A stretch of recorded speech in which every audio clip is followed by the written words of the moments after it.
कैसे हैं आप लोग। आज से मैं मैथ का क्लास स्टार्ट करने जा रहा हूं। मैं उन तमाम अभिभावकों से यह अनुरोध करना चाहूंगा कि जिनके भी बच्चे गणित से डरते हैं, जिनके भी बच्चे गणित को देख करके भागते हैं, या जो बच्चे गणित नहीं समझ रहे हैं, गणित से उनका रिश्ता दूर का है, गणित को देख करके डरते हैं, जिस वजह से वो कंपटीशन नहीं फेस कर पा रहे हैं, उन सभी बच्चों के लिए मेरा वीडियो अब खास होने जा रहा है। क्योंकि मैं बेस से स्टार्ट करने जा रहा हूं गणित को, एकदम जीरो से आप लोगों को मैं हीरो बनाऊंगा। आप किसी भी कॉम्पिटिटिव एग्जाम में बैठ सकेंगे, मैं आपको इस काबिल बनाऊंगा मेरे साथ। लेकिन आप लोगों को ज्यादा नहीं, कम से कम 2 महीना लगातार रहना होगा। गणित मैं बेसिक से पढ़ा रहा हूँ, आप लोग ध्यान से देखेंगे। मेरा यह प्रयास रहेगा कि आप लोगों के मन से यह गणित का भय दूर हो जाए। हर एक टॉपिक को मैं प्रयास करूंगा 3 से 4 दिन में, चाहे कोई भी टॉपिक हो मैथ का, हर एक चैप्टर बाय चैप्टर मैं मैथ आप लोगों को पढ़ाऊंगा। आप लोग के चाहे किसी भी कॉम्पिटिटिव एग्जाम की तैयारी कर रहे हो आप, या किसी भी वर्ग में पढ़ रहे हो, वर्ग विशेष में पढ़ रहे हो आप, चाहे किसी भी चीज की तैयारी कर रहे हो आप, आपका गणित जड़ से मजबूत हो जाएगा। ध्यान देंगे, खास करके अभिभावक लोग, वो अपने बच्चों को प्रेरित करेंगे गणित पढ़ने के लिए। क्योंकि आप लोग जान रहे हैं, पहले होता था क्या कि जीके जीएस लूसेंट लोग रट लेता था और नौकरी हो जाती थी। अब नौकरी उसी की होती है जिसका गणित ठोस है और रीजनिंग ठोस है और इंग्लिश ठोस है।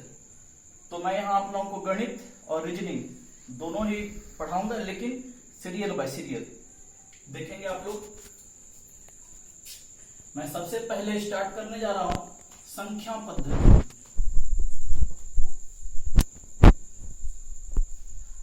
जिसको इंग्लिश में कहा जाता है नंबर सिस्टम, ठीक है। संख्या पद्धति में मैं आप लोगों को पहले संख्या से परिचय कराऊंगा कि कौन कौन सी संख्याएं कौन कौन सी हैं। आप लोग जैसे जानते होंगे,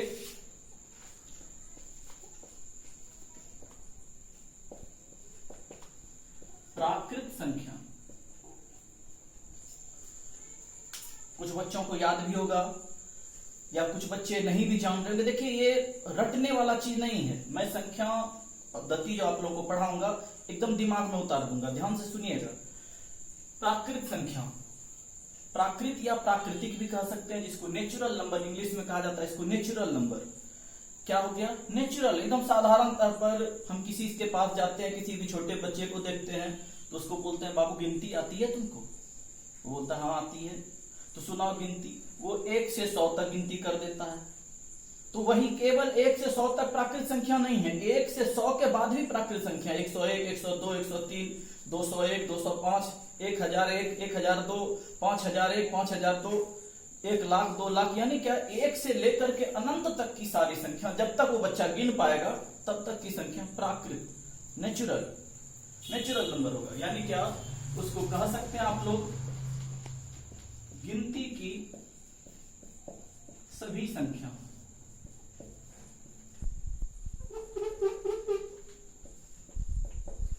गिनती की सभी संख्याएं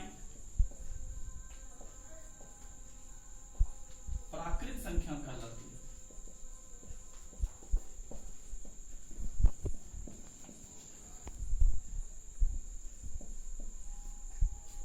ठीक है, ये कहां से आएगा? ये शुरू होगा 1 से लेकर के शुरू होगा, और n यानी कि जिसको कि आप लोग कह सकते हैं इनफिनाइट, या हिंदी में कह सकते हैं आप लोग अनंत, अनंत तक। 1 से गिनती शुरू करेगा, अनंत तक गिनेगा, तो कौन सी संख्या होगी? प्राकृत संख्या, जिसको इंग्लिश में क्या कहा जाएगा? Natural number. इसी में देखेंगे आप लोग पूर्ण संख्या, इसको इंग्लिश में कहा जाता है होल नंबर, ठीक है। अब देखिए, परिभाषा सेम टू सेम रहेगा। गिनती की सभी संख्या प्राकृत संख्या, गिनती जहां से शुरू हुआ 1 से अनंत तक वो प्राकृत संख्या हो गई। उसी को अगर यदि हम 0 से गिनना शुरू करते हैं, 0, 1, 2, यानी कि 0, 1, 2, 3, 0, 1, 2, 3, 4, 5, और गिनते हुए अनंत तक चले गए तो कौन सी संख्या हो गई? पूर्ण संख्या, होल नंबर। इसको क्या कहा जाएगा? शून्य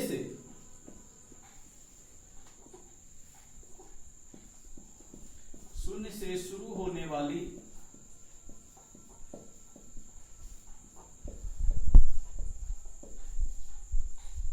गिनती की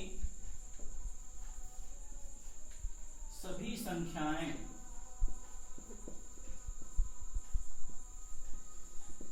पूर्ण संख्या कहलाती है। यानी क्या होगा? संख्या यही रहेगा 1 2 3 4 5, लेकिन उसके पहले क्या लग जाएगा आपको? जीरो। जीरो से स्टार्ट करेंगे, 0 1 2 3 4 5 6 अनंत तक। ठीक है बच्चों, आगे देखेंगे आप लोग। तीसरा होता है पूर्णांक संख्या।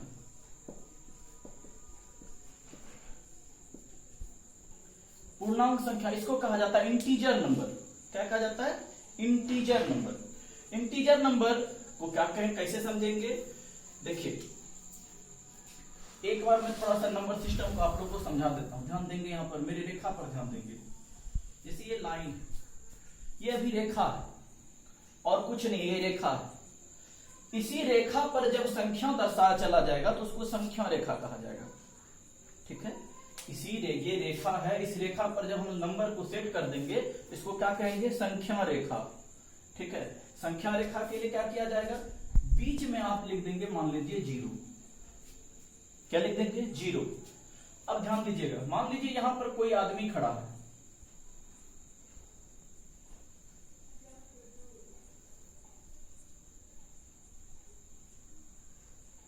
ठीक है, कोई आदमी खड़ा है, एबीसी कोई है। अब अगर मान लीजिए ये 0 को छोड़ करके, ध्यान से सीखिएगा, सब परिभाषा याद हो जाएगी। 0 को छोड़ करके या एक एक कदम चलता है दाहिनी ओर। अगर वो दाहिनी ओर चलता है एक एक कदम, 1 2 3 4 5 6 और अनंत तक चलता चला जाता है, 0 को छोड़ करके चलता है, तो उसको क्या कहेंगे? प्राकृत संख्या। क्या कहेंगे? प्राकृत संख्या, नेचुरल नंबर। और अगर 0 को साथ में लेके चलता है, ये आदमी 0 को साथ में लेके चल दिया तो वो हो गया पूर्ण संख्या, होल नंबर। ठीक है बच्चों, समझ रहे हैं आप लोग? अब देखिए, अगर यदि ये आदमी अपने बाईं ओर जाता है, लेफ्ट साइड में बाईं ओर जाता है तो माइनस में आएगा।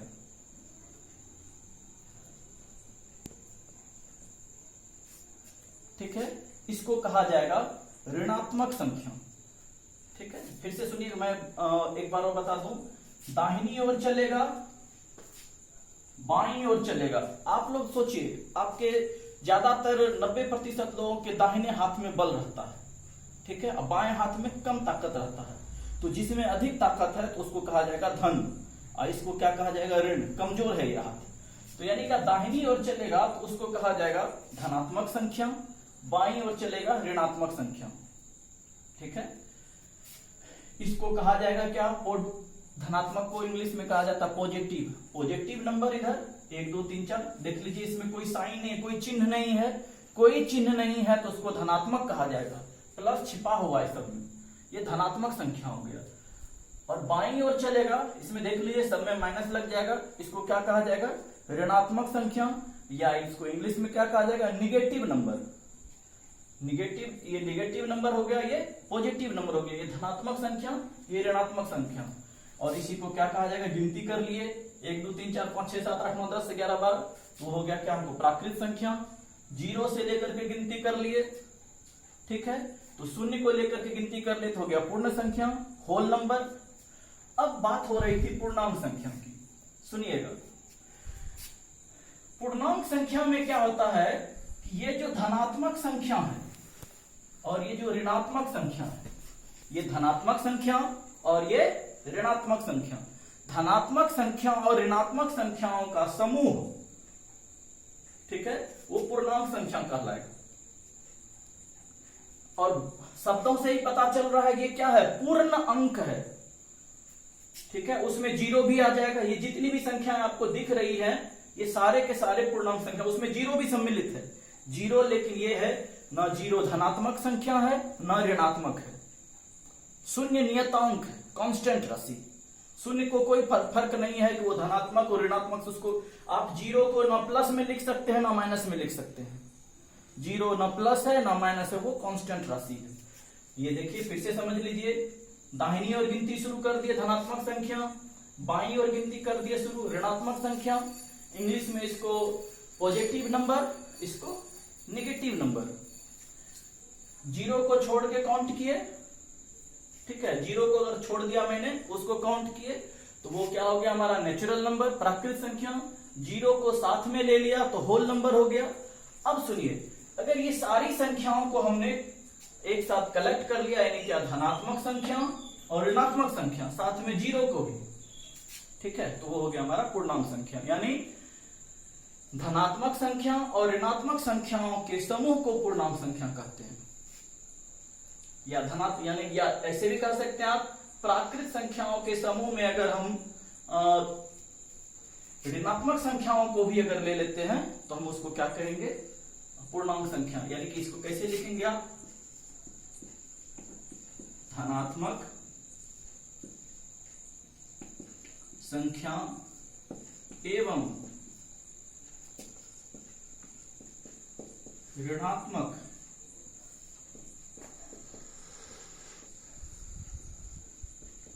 संख्याओं के साथ शून्य, यानी जीरो भी रहेगा उसमें, जीरो के सम्मेलन को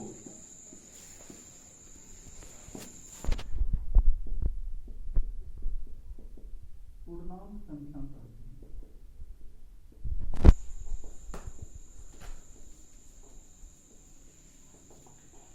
और एक बात, सबसे पॉइंटेड बात क्या होगी, इसमें पूर्णांक संख्या में आप दशमलव वाली संख्या नहीं होगी, उसमें बटे वाली संख्या नहीं होगी। जैसे देख लीजिए, इसको समझने के लिए आप यहां से काउंट कर लीजिए, -5, -4, -3, -2 भी ले सकते हैं, -2, -1, 0 भी, 1, 2, 3, 4 डॉट डॉट डॉट डॉट, इधर n तक, अनंत तक, इधर भी n तक, अनंत तक।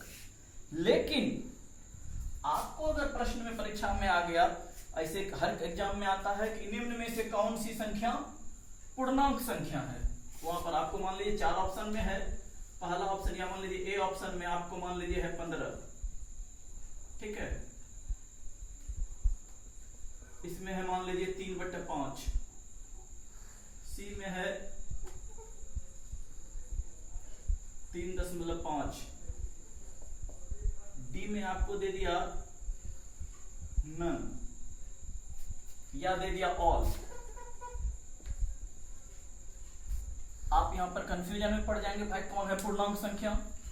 तो देख लीजिए, पूर्णांक संख्या में ये देखिए बटे में है, अंश है, हर है, ये दशमलव में है, तो ये सब संख्या पूर्णांक संख्या नहीं होगी। रूट में भी अगर कोई है जिसका कि वर्गमूल नहीं हो सकता है, ठीक है, तो वो सब भी हमारा पूर्णांक संख्या नहीं होगा। पूर्णांक संख्या कौन हमारा हो जाएगा, 15, क्योंकि ये हमारा प्राकृत संख्या में है, गिनती की संख्या में है। सीधी सी बात आप लोग समझ लेंगे पूर्णांक संख्या में कि जो बटे में है, अंश और हर में, भिन्न में है, भिन्न संख्या हमारी पूर्णांक संख्या नहीं होगी। हाँ, भिन्न संख्या में भी है, जैसे मान लीजिए कि आपको कहीं पर आ गया 16/4, 4 चौके 16 कट गया, तब ये पूर्णांक संख्या है मेरा, ठीक है। तो पूर्णांक संख्या भी आप लोग बच्चों समझ गए होंगे कि दशमलव में संख्या रहेगा, बटे में संख्या रहेगा, तो वो पूर्णांक संख्या नहीं होगी, ठीक है, वो पूर्णांक संख्या नहीं हो सकती है।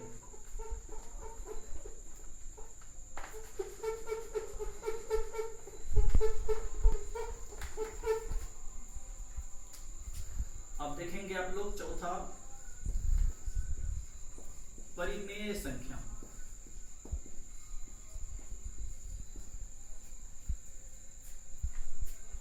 ठीक है, कौन सी संख्या है, परिमेय संख्या।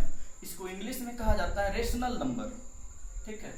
रेशनल नंबर किसको कहते हैं, जितनी भी संख्याएं हैं धरती पर, जिस संख्या को हम P/Q यानी अंश बटे हर के रूप में लिख सकते हो, ठीक है, जितनी भी संसार की संख्या जिसको भी हम व्यक्त कर सकते हैं p बटे q के रूप में यानी अंश बटे हर के रूप में, वो सारी की सारी संख्या परिमेय संख्या होगी। ठीक है, वह संख्या जिसे p बटे q के रूप में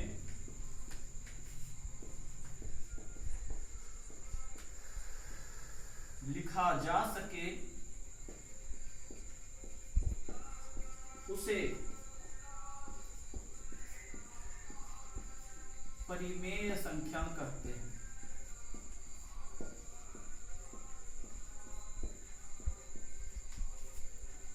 जहां q नॉट इक्वल टू 0 हो। देखिए ये तो आप लोगों ने समझ लिया, इसका क्या तात्पर्य हुआ, q नॉट इक्वल टू 0 क्या है।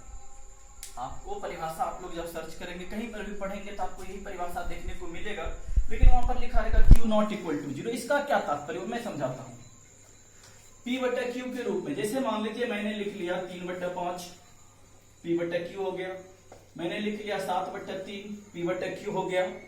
ठीक है, आप लोग इसमें से 7 भी लिख सकते हैं, 6 भी लिख सकते हैं।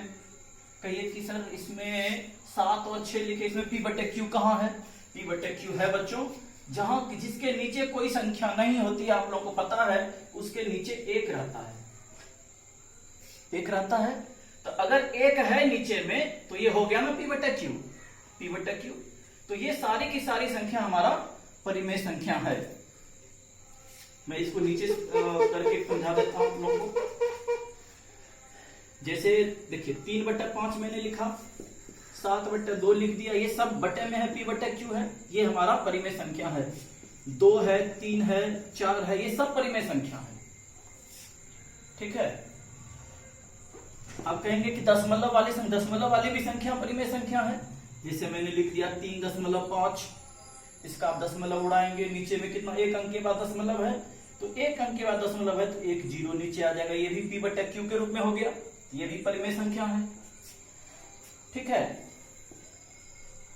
यहां मैं समझा रहा था आप लोगों को कि q नॉट इक्वल टू 0 का क्या तात्पर्य है। जैसे कि आपने ये 3 बटे 5 7 बटे 2 लिखा, आप 3 बटे 0 नहीं लिख सकते हैं। q का देखिए मैंने लिखा p बटे q के रूप में लिखा जा सके, q not equal to 0। q कहां है बच्चों, नीचे है ना, नीचे 0 नहीं हो सकता है,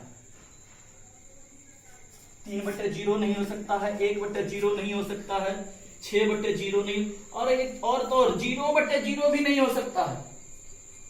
पता है, अब कोई बहुत लोग कहता है कि बहुत सारे शिक्षक कहते हैं आपका बच्चा तो 0 बटे 0 है पढ़ने में। भाई साहब आप बोलने वाले आप ही स्वयं समाप्त हैं, आपको कुछ नहीं आ रही है। 0 बटे 0 कभी नहीं हो सकता है, यानी कि किसी भी संख्या के नीचे में 0 नहीं, 0 से किसी भी संख्या को डिवाइड नहीं किया जा सकता है, वो एरर आएगा।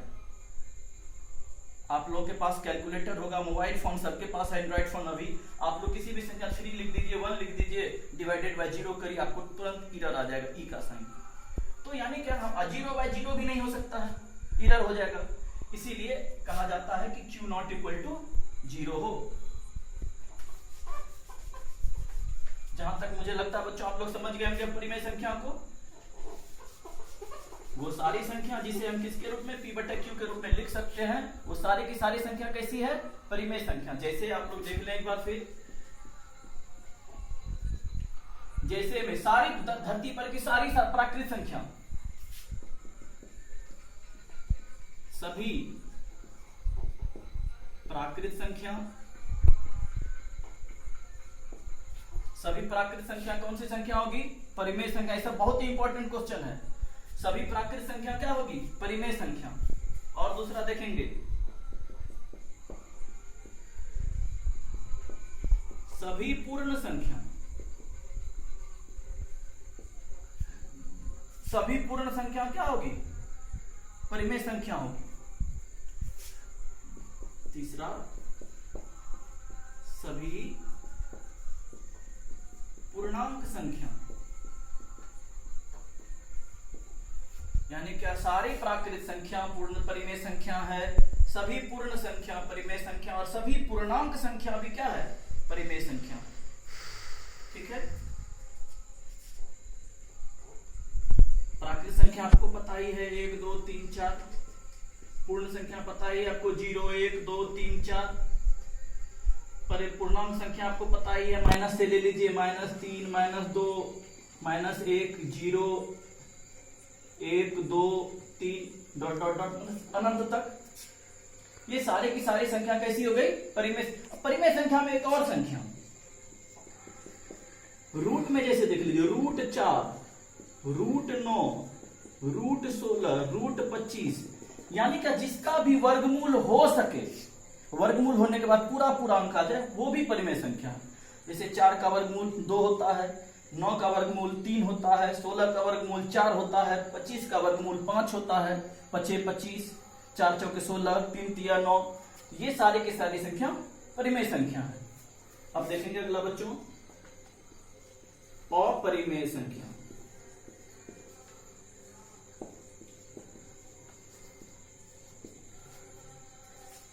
इसी को अपोजिट कर देंगे।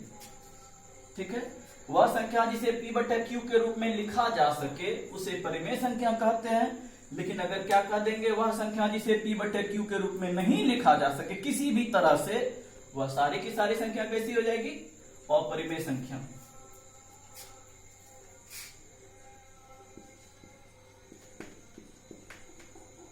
और एक बात, परिमेय संख्या में दशमलव वाली भी संख्या आती है। वह संख्या जिसे P/Q के रूप में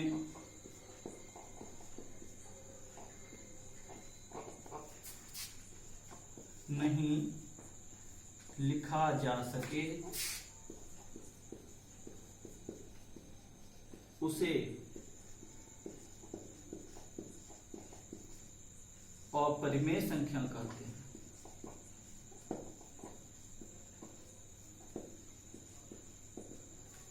ठीक है, जैसे में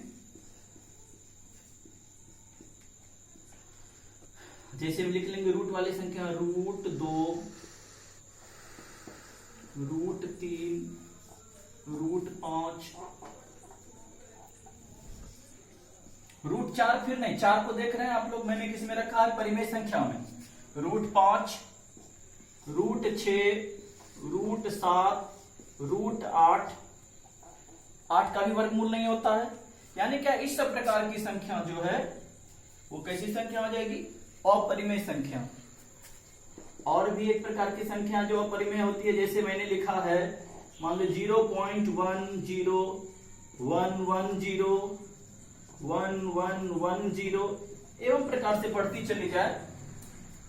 ठीक है बच्चों, तो इसको भी हम किस श्रेणी में रखते हैं? और ये डॉट डॉट डॉट लगा हो, ऐसे नहीं दे, केवल ये इस प्रकार से लगा हो,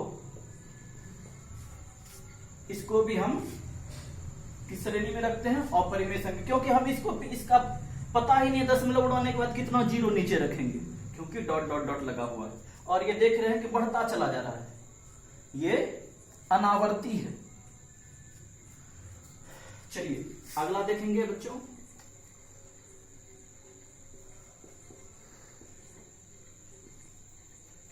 अच्छा वास्तविक संख्या बाद में देखेंगे, हम लोग सबसे पहले सम संख्या पढ़ते हैं। इसको इंग्लिश में कहा जाता है इवेन नंबर। ठीक है, बचपन से ही पढ़ते आ रहे हैं कि वह संख्या जिसमें 2 से पूरा पूरा भाग लग जाए उसको सम संख्या कहते हैं। अरे भाई, हमको अगर मान लीजिए बहुत बड़ी संख्या है, 1 6 8 7 5 4 3 2 6 8 9 3 4, तब अब क्या करेंगे? सब में 2 से पहले भाग देंगे, तब पता करेंगे कि ये सम संख्या है। पढ़ते आ रहे हैं ना बच्चों बचपन से ही, वह संख्या जिसमें 2 से भाग लग जाए उसको सम संख्या, जिसमें 2 से भाग नहीं लगे उसे भी सम संख्या। तो वो भी याद रखेंगे, वह संख्या जिसमें 2 से पूरा पूरा भाग लग जाए उसे सम संख्या कहते हैं, इवेन नंबर कहते हैं। वह संख्या जिसे 2 से पूरा पूरा भाग नहीं लगे उसे विषम संख्या, ऑड नंबर कहते हैं। और एक नया परिभाषा सीख लीजिए बच्चों, वह संख्या जिसके इकाई स्थान पर, मैं 2 परिभाषा दे रहा हूं आप लोगों को, सुनेंगे। पहली परिभाषा जो आप लोग जानते हैं, वह संख्या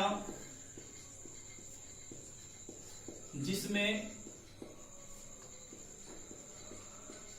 2 से पूरा पूरा भाग लगे। ठीक है, दूसरी परिभाषा, वह संख्या,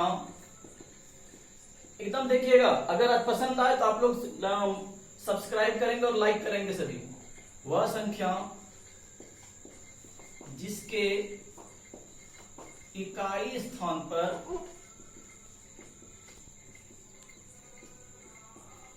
ठीक है, जिसके इकाई स्थान पर 0, 2, 4, 6, 8, बस यूनिट प्लेस देख लेंगे केवल। ठीक है, बच्चे हम लोगों को 0 से अपर लेवल तक पढ़ना है, इसलिए जानना होगा। केवल देखिए, इतना पूरी संख्या में भाग देने का कोई जरूरत नहीं, केवल यूनिट प्लेस इकाई स्थान को देखेंगे। इकाई स्थान पर अगर यदि 0 है तो सम संख्या इवन नंबर है। इकाई स्थान पर 2 है, सम संख्या है। इकाई स्थान पर 4 है, सम संख्या है। इकाई स्थान पर 6 है, सम संख्या है। इकाई स्थान पर 8 है, सम संख्या। बस देख लिए, खाली का है, ओह देख लिए 4 है, सम संख्या है। ठीक है बच्चों, समझ गए सम संख्या। इकाई स्थान पर वह संख्या जिसके इकाई स्थान पर 0, 2, 4, 6, 8 हो, उसे क्या कहेंगे? सम संख्या, इवन नंबर कहेंगे। ठीक है बच्चों, अगला देखेंगे।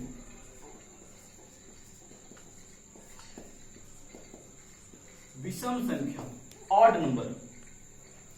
हम लोग जानते ही हैं वह संख्या जिसमें 2 से पूरा पूरा भाग नहीं लगे। ठीक है, एक परिभाषा इसकी हम लोग जानते हैं, वह संख्या जिसमें 2 से पूरा पूरा भाग नहीं लगे, उसे विषम संख्या कहते हैं। एक मेरी ओर से परिभाषा जान लीजिए आप लोग। वह संख्या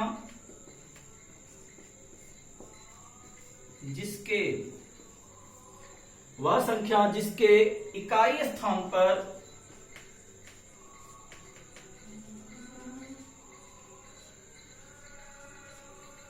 अब 0 के बाद काउंट करिए, 1 आता है, 1, 3, 5, 7, 9 हो।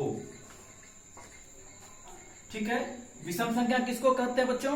वह संख्या जिसके इकाई स्थान पर 1, 3, 5, 7, 9 हो, उसे विषम संख्या कहते हैं। अब भाग देने का कोई जरूरत नहीं, भाग देंगे तब पता करेंगे सम है कि विषम है। भाग लग गया तो सम है, भाग नहीं लगा तो विषम है, उतना जाना ही नहीं है, सीधा देख लेंगे यूनिट प्लेस इकाई स्थान। 0, 2, 4, 6, 8 है, सम संख्या है। 1, 3, 5, 7, 9 है, विषम संख्या है। समझ गए बच्चों? अब आगे देखेंगे हम लोग।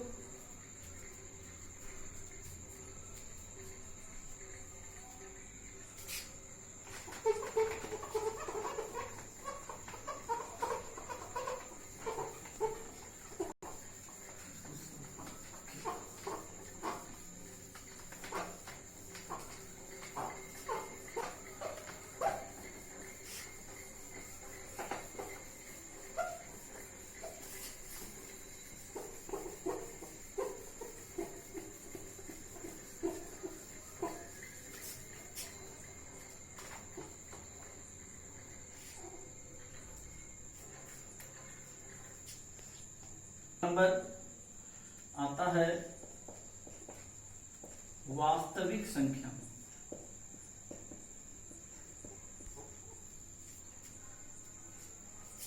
ठीक है, वास्तविक संख्या इसको कहा जाता है रियल नंबर।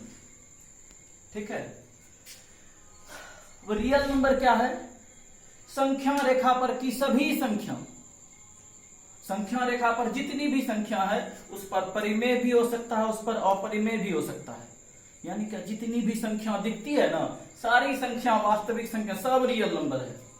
इसको कहा जा सकता है, 2 परिभाषा इसकी आप लोग दे सकते हैं। पहला क्या दे सकते हैं? परिमेय और